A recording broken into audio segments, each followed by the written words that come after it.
we are seeing a sentiment shift amongst those institutions you mentioned. I mean, Larry Fink is one of them. I just saw a video today that shows his Bitcoin comments throughout the years and how they've changed.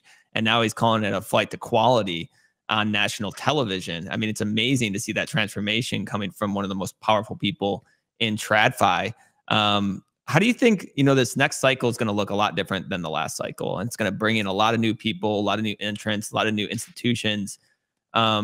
How do you think this is going to change? And how do we as Bitcoiners educate them about, the underlying values of Bitcoin and what makes it special? Like, I'll throw it to Stefan, like, how would you maybe educate like a Larry Fink on Bitcoin? That's a tough one. I think we are going to see a new wave of people come through, and they will come for the number go up, right? Whether we like it or not, there'll be a bunch of people who come for the number go up, and it's our job to sort of help teach those people about how Bitcoin can help you be sovereign and some of these ideas.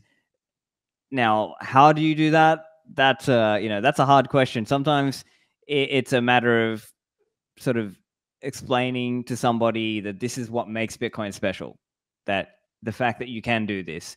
Because I think when somebody is new, they might have more trust in the system. And because of that, they may see it like, oh, okay, I can just, buy this thing and let somebody else custody it for me. And, and while that's okay for someone to just maybe to get started that way, the way I'm seeing it is you want to advance them down the track and down the pathway to holding their own keys at least, and maybe someday running their own Bitcoin node if you can get them to do that. Now, of course, I understand you can't get everyone to that level, but I think what we're going to see is a whole bunch of people who they previously never really seriously considered Bitcoin, or maybe they had a punt on Coinbase or something in 2017 or 2021, but they never really, took it seriously or anything or tried to learn about it. Maybe some of those people will now come back and actually, read a book about Bitcoin or watch some podcasts about Bitcoin or watch Michael Saylor or,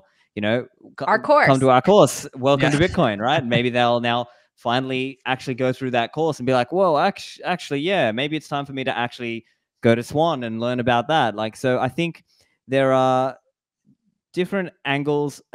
Each time we're sort of going one layer out, right? So, in the early days, it was like cypherpunks, and then maybe it was like libertarians and people who were into like darknet market drugs and stuff like that. And then maybe they were like macro people. And then there were, each wave has been sort of new groups and classes of people coming in. I think we will start to see just more of a normal investor class of person come into this. And maybe those are some of the people who might otherwise not have paid any attention. And now this is probably the next wave, that we can try to reach those people. Mm-hmm. Well, we're obviously going to see a deluge of institutional flows because of not just the spot Bitcoin ETFs that probably will have imminent approval early next year, but also the FASB rules changing and the likes of leaders like Larry Fink changing their tunes and legendary investors starting to mark their seals of approval on the space. But I think there's also another massive group. Actually, Sam, I think you pointed this out a while ago in a tweet and talked about some of the statistics, but millennial women. A lot of my peer group, they're making good money at this point. Maybe not enough to feel like they are where they thought they would be at the ages they're at, because I can certainly relate to that. But they are, professionals and successful in their various fields, and they want to be able to preserve the value of what they've earned. They want to build wealth, and I think that they're going to start to take a look at this space a little bit more seriously, because it has been dominated so much by the men, but they have money to spend and to invest, and so that's the audience that I really hope to reach. Sometimes it's a challenge to figure out what will get them to sort of click, because a lot of them are not on Twitter. A lot of my girlfriends, they don't consume any content on Twitter. They're mostly on Instagram. And so I'm definitely going to be experimenting with ways in the new year to try to reach specifically that audience, because there are millions and millions, probably billions around the world who need to hear the message and to feel like that it is approachable and it's not maybe as techy as they might might have thought. Originally, that's why I was so intimidated to read the book, The Bitcoin Standard, is I thought it was a computer science book. I thought you had to be very technical, and I wasn't really interested, and I was also just kind of intimidated by it. And now that I'm in the space and I realize that it's actually about preserving the value of whatever you do to earn a living, it's so much more, I think, all encompassing in terms of the audience that it needs to reach. And I really hope that more and more of the people that are in my peer group, my friend group, get on board, because some of them just haven't been orange pilled yet. Yeah. Something I want to add here is I think it's also about personal finance, right? And I think this is something where, people might have seen, obviously, famously, people like Dave Ramsey, right? Dave Ramsey has the call-in show, and people call up and say, oh, hey, man, hey, Dave, I've got, this loan and this credit card and this thing. And Dave will say, hey, get out, pay down your debts and blah, blah, blah.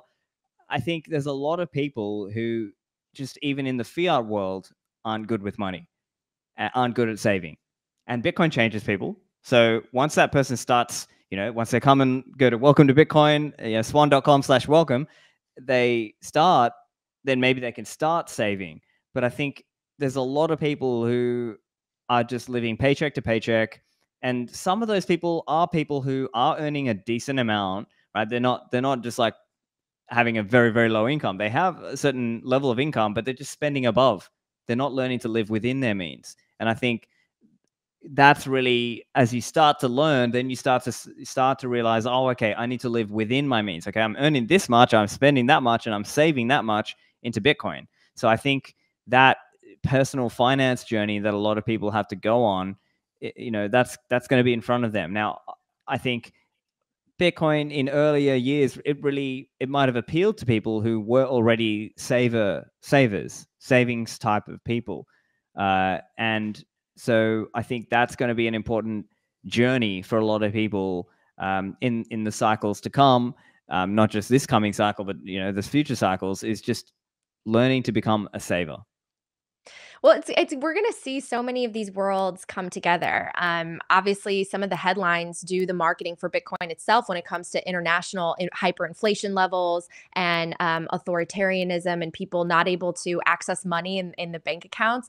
But it's going to be really fascinating to see because, of course, number go up is going to attract pretty much everyone, and you're going to have the workers who are like, I want to be able to make more money. I want to build wealth.